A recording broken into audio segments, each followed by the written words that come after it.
American country music greats such as Dolly Parton, George Jones, George Strait, and, more lately, Taylor Swift are always mentioned.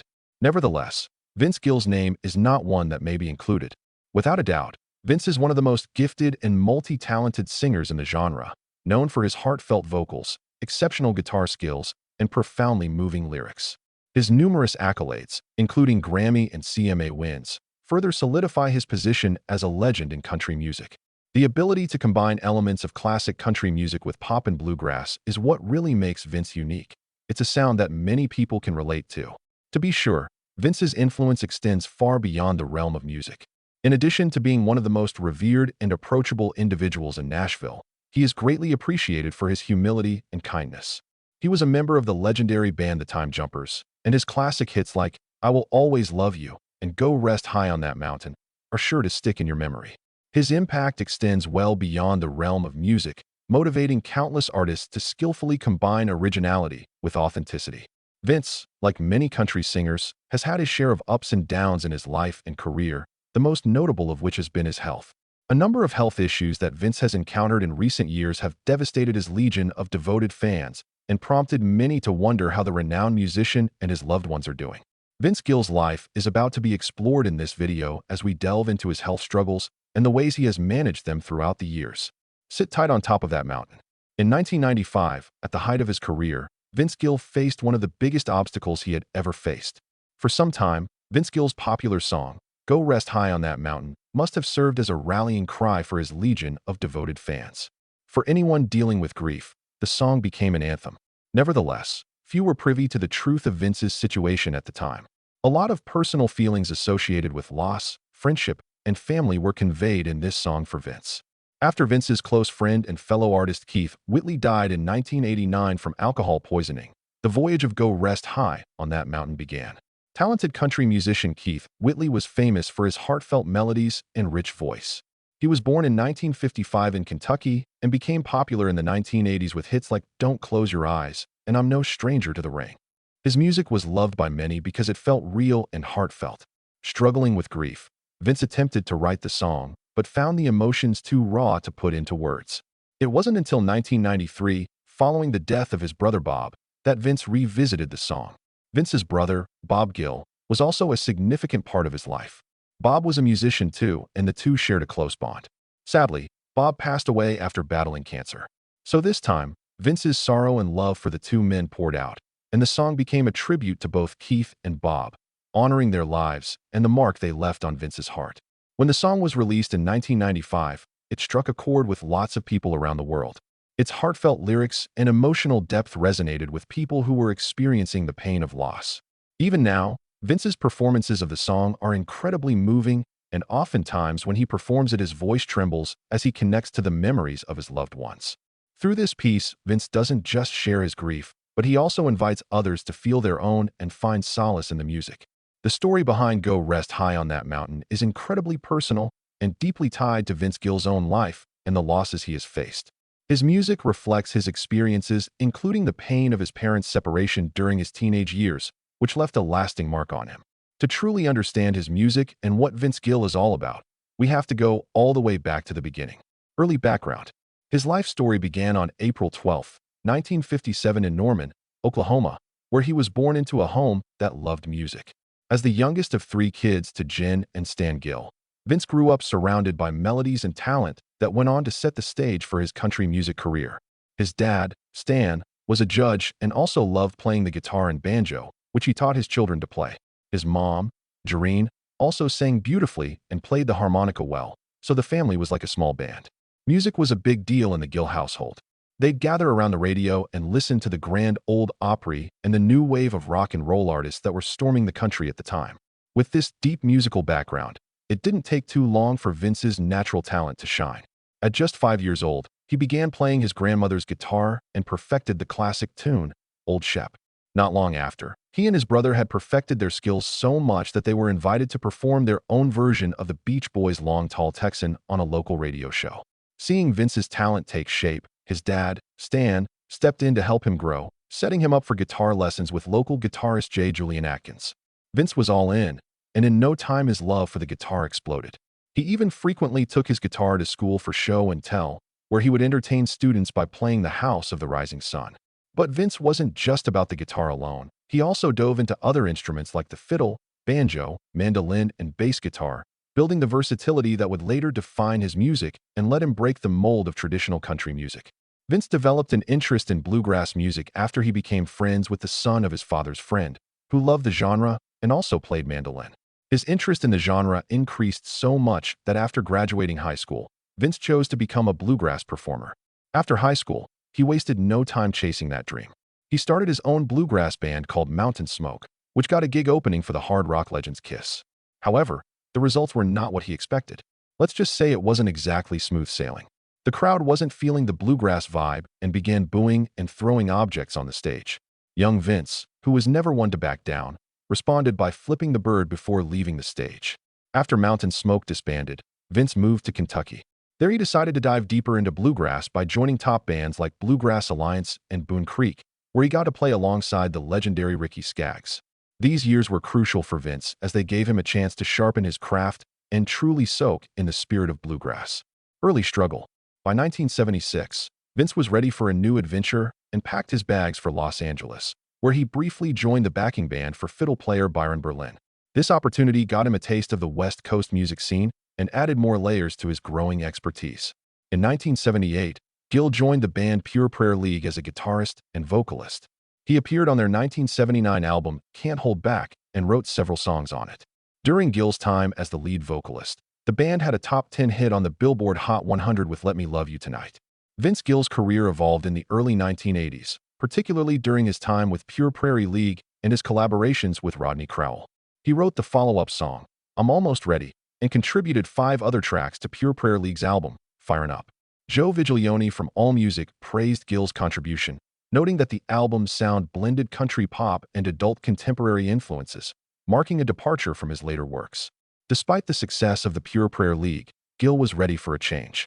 His then-wife Janice was expecting their first child, and Vince, never one to sacrifice family for the road, left the band in 1982 to focus on his solo career. He traveled to Nashville. In the early days of his solo journey, Gill struggled to find his place in the Nashville music scene. It was a time of frustration where his songs weren't getting the attention they deserved. But through it all, he found support in his friendships, particularly with producer Barry Beckett. The turning point came when Barry decided to cut Vince's songs to the dismay of RCA. Never Knew Lonely became a hit, marking the beginning of Vince's rise as a solo artist. However, what truly shaped Vince as a songwriter wasn't the accolades or the famous collaborations. It was the years of writing songs, often failing and learning the craft by example. It took a while, he admits, acknowledging that while people responded to his playing and singing, his songwriting skills took time to get the credit they truly deserved. He learned to focus on the details, choosing every word with care. And he got advice from Guy Clark, who taught him that every word must matter. Vince's breakthrough came with When I Call Your Name, a song that helped him gain wider recognition. But even with that success, Gill didn't feel changed. Instead, it was the recognition from his peers and the welcome into the club of successful musicians that had the most impact on his life.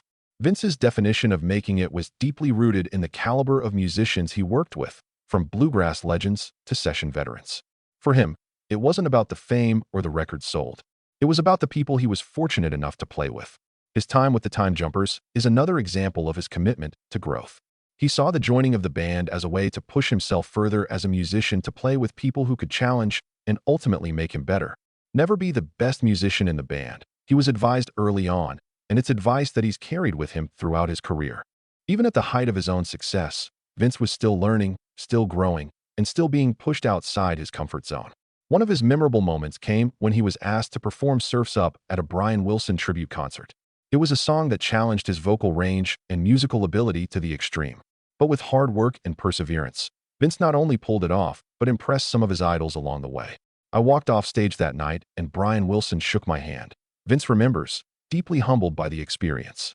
It's clear that moments like these where he was pushed beyond his limits were as meaningful to him as any chart-topping hit. Through all the highs and lows, Vince Gill has remained grounded in the music itself. Despite his success, he never lets the results define his worth as an artist. His focus is always on the song and the performance, as well as creating music that connects with others. It doesn't matter if he is playing in a session, performing on stage, or writing in the studio. Vince has always learned to approach his craft with a consistent commitment to being the best musician he can be without letting the pressure of success overshadow his love for the music. In an interview, Vince talked about his time in country music and the special moments he has had in his career. He shared that while a lot of people know him as a country singer, he has always appreciated the behind-the-scenes work that goes into making the music happen more. One of his proudest moments was when he performed at the festival with some of his musical idols like Joe Walsh and James Taylor. Vince remembered vividly that the crowd didn't know him very well at first, but when he played solo, people stopped and came back to their seats, impressed by his performance. He also talked about working with legendary musician John Huey, who was known for his steel guitar playing. Vince called John up when he was starting his career and asked him to join his band. John, who had played with country legend Conway Twitty, loved working with Vince because of the freedom and respect he was given. Vince described John as someone who was treated like royalty in the band, and their time together was unforgettable. Vince also shared his reflections on joining the Eagles after Glenn Frey's passing, a significant moment in his career. He was honored when they asked him to join, especially since he and the band had become friends over the years. Vince recalled working with Glenn Frey and other members of the Eagles in the past, and how much it meant to him when they asked him to be part of their legacy after such a tragic loss. Through all of this, Vince shows how much he values the people he works with and how important relationships and respect are to him in music. All through his career, one thing that Vince Gill fought against was letting his country roots box him into a particular style of music. And his work with the Pure Prairie League and the Eagles proved just that. It showed us that he could handle just about any musical style. This fearless approach to collaboration has only added to his reputation as one of the most versatile artists out there. Entertainment Weekly's Sarah Rodman puts it best when she calls Gill the Oklahoma native with the tenor kissed by angels and the guitar prowess of a man who made a deal with the devil. She also noted that his unique role served as a link between country legends and the rising stars of the genre. That wasn't all. Jeffrey B. Rims of the Country Standard Time also added, praising Vince as a fine singer with a sturdy tenor and a guitarist whose skills are nothing short of stellar. Rims also commended Vince's live performances, where he often plays for up to 3 hours, which is a true testament to his dedication and love for the stage. Vince Gill's long performances are often compared to those of other legendary artists who are well known for their dedication to the stage, like Bruce Springsteen, who is famous for his energetic concerts, which can last for more than 3 hours, and Willie Nelson, who has spent decades connecting with fans through his music. Gill's shows demonstrate his passion and respect for his audience. His extended performances reflect a love for storytelling and a strong connection with fans, blending the traditions of classic country legends with the excitement of modern performers. While many artists stick to shorter sets, Gill's approach stands out as a reminder of a time when concerts were about creating unforgettable experiences. Vince Gill's musical influences are quite diverse as his talents. He once called Merle Haggard the greatest singer and poet, making it super clear how much the country's legend shaped his artistry. But Vince didn't stop there. He also drew inspiration from Patsy Cline, Kitty Wells, Bruce Springsteen, and John Fogerty. Vince Gill's work reflects the same emotional depth and storytelling ability as Merle Haggard's music. Also like Haggard, Vince has this unique way of capturing raw feelings like heartache, love, or hope in his songs. His smooth tenor voice and thoughtful lyrics show the timeless quality that made legends like Patsy Cline and Kitty Wells so memorable. Vince shares their knack for bringing heartfelt emotion to every lyric, creating a deep connection with listeners. At the same time, Vince's energy and creativity match that of Bruce Springsteen and John Fogerty. Just as Springsteen's songs often tell vivid stories about everyday life, Vince makes his songs feel authentic and relatable. His songs also bring a touch of excitement and versatility to his music, similar to Fogerty's dynamic style. This blend of emotional depth and high energy makes Vince's work stand out while also honoring the influences that came before him and shaped him. And when it comes to songwriting, Vince looks up to the simplicity of Hank Williams. According to author Joe Scatto, Vince's albums often feature more self-written songs than those of many of his peers, showing his talent for storytelling and creativity. This is even more obvious in his hits like Go Rest High on That Mountain, where his heartfelt lyrics and emotional delivery resonate deeply with listeners. Songs like I Still Believe in You and Whenever You Come Around also showcase his ability to craft simple yet powerful lyrics, much like Hank Williams. These hits, along with others like Look at Us and Liza Jane, highlight Vince's knack for writing his own songs that connect with people on a personal level, proving his versatility and talent as a songwriter. Furthermore, Vince's talent and generosity haven't gone unnoticed by fellow musicians. Bassist Jason Sears, who toured with Vince in the late 90s, has spoken about Vince's invaluable mentorship.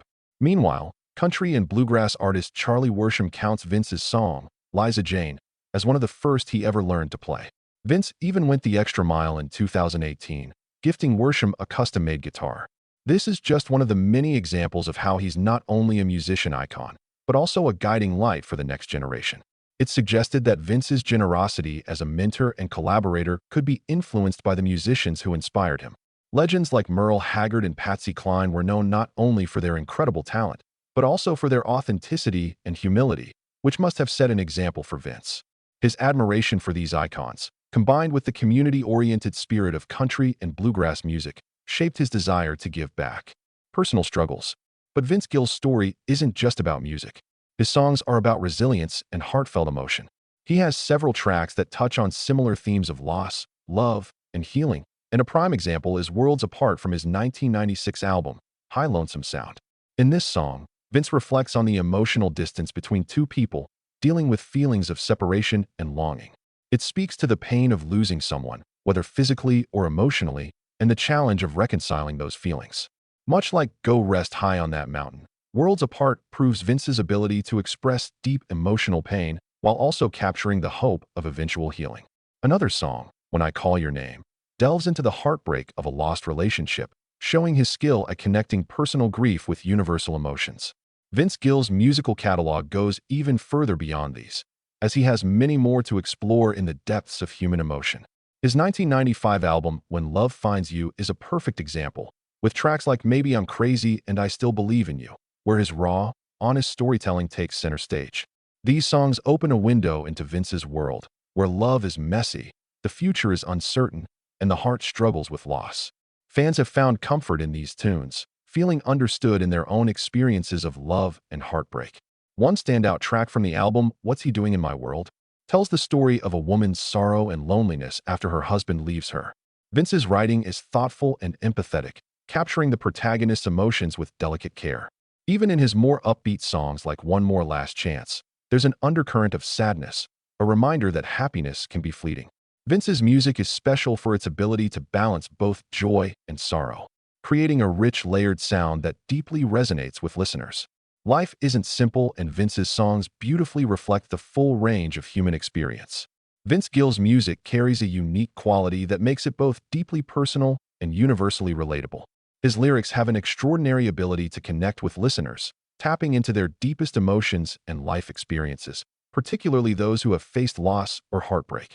Vince's songs speak directly to the soul, articulating feelings that are often hard to express. For Vince, music has been a powerful tool for coping, allowing him to transform his own heartache, family struggles, and personal losses into songs that provide comfort not just for him, but for countless others as well. This is the transformative power of music. It helps us navigate life's challenges, find healing, and feel less alone. On a personal level, Vince Gill's life has been a journey filled with both triumphs and adversities.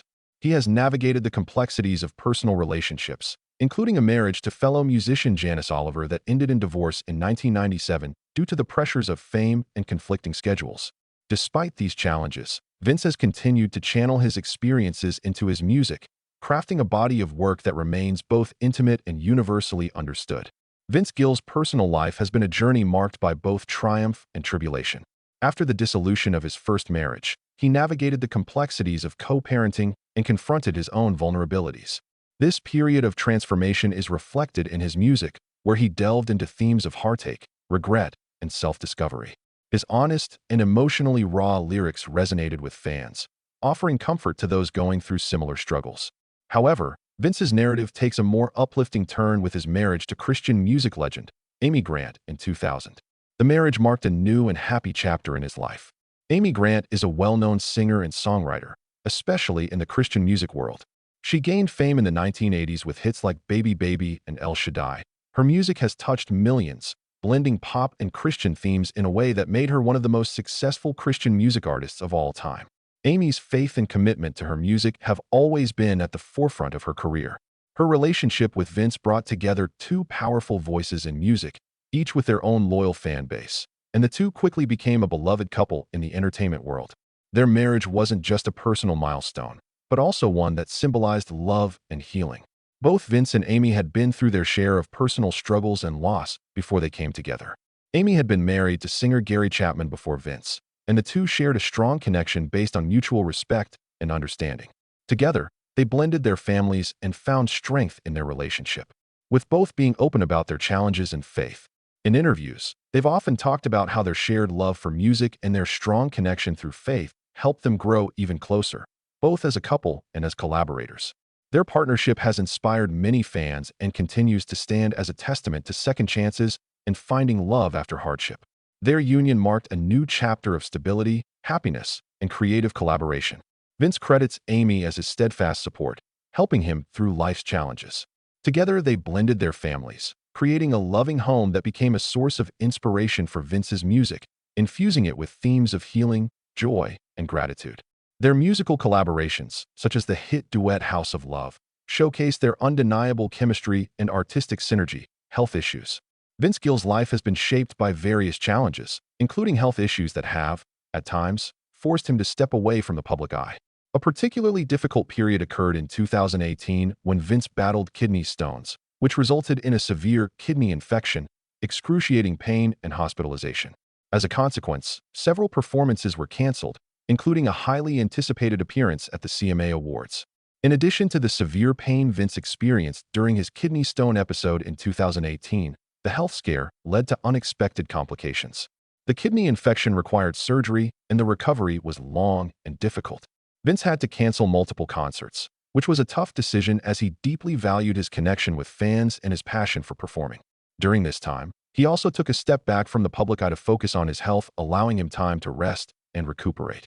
His medical team provided ongoing care, and Vince made sure to follow a strict regimen to manage his condition. While kidney stones are not uncommon, the intensity of the infection was much worse than he had initially anticipated. In addition to his own health struggles, Vince's wife, the legendary Christian singer Amy Grant, also faced a life-altering health scare. In 2022, she was involved in a serious bike accident, which left her unconscious for approximately 10 minutes and resulted in a concussion. The trauma from the accident not only caused physical injuries, but also led to a cyst in her throat, which had to be surgically removed. This series of events required her to take time off to recover, postponing her fall tour. For Vince, supporting Amy through this difficult time added another layer of emotional strain, but it also reinforced the couple's bond and resilience in the face of health crises. In 2020, Vince was diagnosed with a congenital heart condition that affects blood flow from his lungs to his heart. This diagnosis posed a serious health concern for both Vince and his fans, compelling him to face the challenge with remarkable courage and resilience. In response, he made necessary lifestyle changes and sought expert medical care, emphasizing the importance of self-care and listening to his body. Through these personal and family health challenges, Vince and Amy have shown incredible strength, drawing support from each other as they navigate their health journeys together. Vince Gill's life story and his lasting impact on the country music genre are truly remarkable. His contributions continue to inspire both fans and fellow musicians alike. Thank you for watching.